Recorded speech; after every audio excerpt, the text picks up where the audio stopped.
It may feel like the 22-23 NBA season has only just begun, but we're already a quarter of the way through the year. We've seen incredible performance from NBA players, such as Joel Embiid dropping a career-high 59 points against the Jazz in early November. While Embiid nearly getting a quadruple-double is impressive, that was just one game. Several other players have given it their all, putting their bodies on the line so they can carry their team through the early stretch of the season. And players who found themselves among the best just a short calendar year ago are no longer on the radar, Russell Westbrook being a perfect example. Meanwhile, youngsters such as Minnesota Timberwolves guard Anthony Edwards continue to make waves. In this video, we highlight NBA players who've done just that. Without these guys, we're not sure where their teams will be at this point. Donovan Mitchell. Donovan Mitchell is the answer in Cleveland. Not many teams come away without buyer's remorse after dealing with Jazz GM Danny Ainge. But let's just say the Cavs are sleeping peacefully at night because Mitchell is exactly what the Cavs needed. Right from the jump, he became a late game and solid complement next to Darius Garland, giving the Cavs a pair of 20-point scorers and one of the league's best backcourts. Mitchell is in his prime, hungry to win and anxious to establish himself as a top 10 player. The Cavs are built to last and could travel deep into the summer. We'll check back in a few months for an update on those credentials. For now, all signs are glowing because Mitchell is a great fit. He's bringing it on offense and playing remarkably efficient despite the adjustment to new surroundings. Mitchell's averaging nearly 29 points on 48% shooting. And along with Steph Curry, he's the only other high-volume scorer with 48-40-85 splits. Now to the defense. After years of playing alongside Rudy Gobert, a vortex in the paint, Mitchell has two high-level defenders in the interior with Jared Allen and Evan Mobley. He's vocal on defense, and most of all, he's putting forth the effort to keep things on a string. The 13-8 Cavaliers are 4th in defensive rating and 3rd in points per game against. He's enormously athletic and stocky, which means activity counts for a lot and can do wonders when a team already has an established defensive culture. Tyrese Halliburton.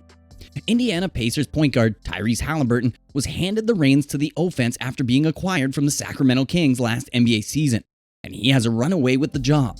And there were a lot of people that believed he had all-star potential, and he is certainly living up to it in his first season as the main ball handler in Rick Carlisle's offense.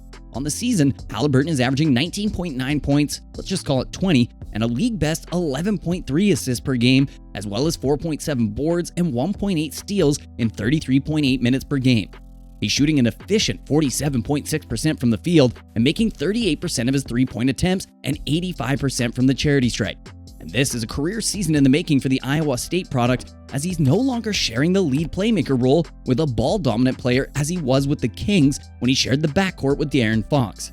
And going their separate ways is also benefiting Fox, who is having an all-star caliber season of his own. Jason Tatum. As a bona fide MVP candidate who would scoot past Luka in this very column if his supporting cast wasn't so much more impressive than Doncic's, whose best teammate this season has been Spencer Dinwiddie. It's all coming together. Tatum has touch, footwork, every ball handling counter in the book, and a brain that seamlessly combines all of it without wasting any moments. And he's taking 4.4 more free throw attempts than his career average and shooting 81.4% at the rim. And when defense loads in the paint, Tatum has no problem creating a high percentage shot for himself from the perimeter, then reliably making 8 out of every 10 free throws. Said another way, Tatum is establishing himself as perhaps the best two-way player in the league. Luka and Jokic might have more of an impact on offense, but they are also the hub of their team's offense, by design or by necessity. They do everything for the team on offense. Regardless of it all, it is sometimes hard finding new ways to explain how special Tatum really is as a player, and this is a somewhat unique angle to highlight. There are no holes in Tatum's game, and watching him find yet another level has been breathtaking. He might be the most complete player in the NBA today, even when compared to other MVP favorites. Luka Doncic. Yes, he has looked absolutely gassed by the end of some games, but anecdotally, it seems like he's most lethargic and less than spectacular against inferior opponents. And that isn't on him. For the most part, the Dallas Mavericks have surrounded Doncic with one other player who can effectively dribble in Spencer Dinwiddie. Their dependence on Doncic is alarming and really historic. Only 2 other players have ever posted a higher usage rate: 2016-17 Russell Westbrook and 2018-19 James Harden.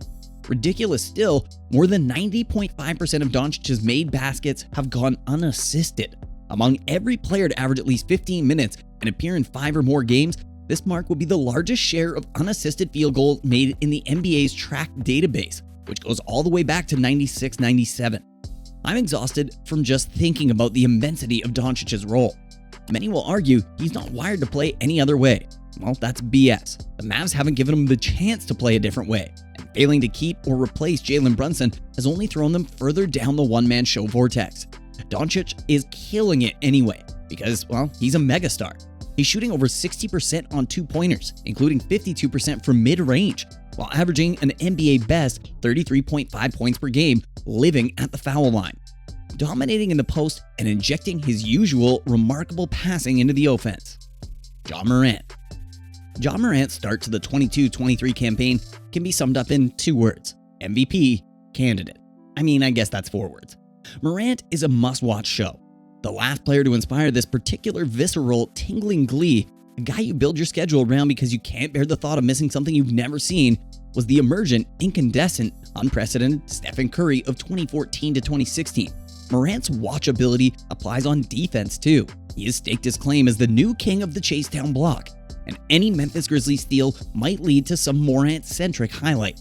The mix of force, speed, and aerial dynamics is stunning. Most point guards toss alley-oops. Morant finishes even wayward lobs, stretching, catching, and cramming one-handed. On his best chase downs, the ones where he squashes the ball against the glass with both hands, he appears to still be flying upward, legs dangling below him upon impact. You can imagine him soaring into the upper deck to admire the view and chug a beer, and then sprinting back down.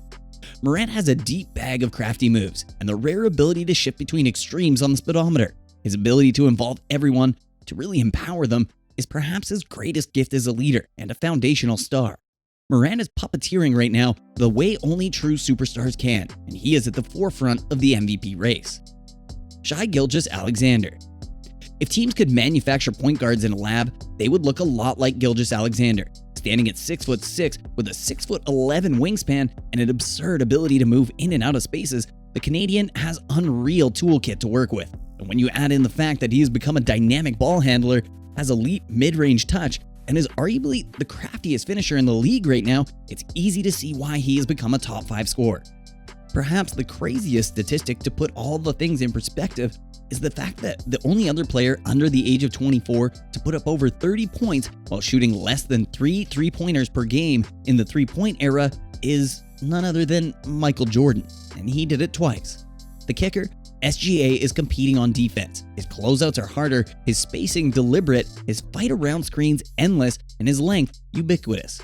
And the Oklahoma City Thunder have retreated down the standings, but their minutes with SGA remain in the green. What he's doing right now is nothing short of iconic, a case of both expectations obliterated and superstar life force unleashed.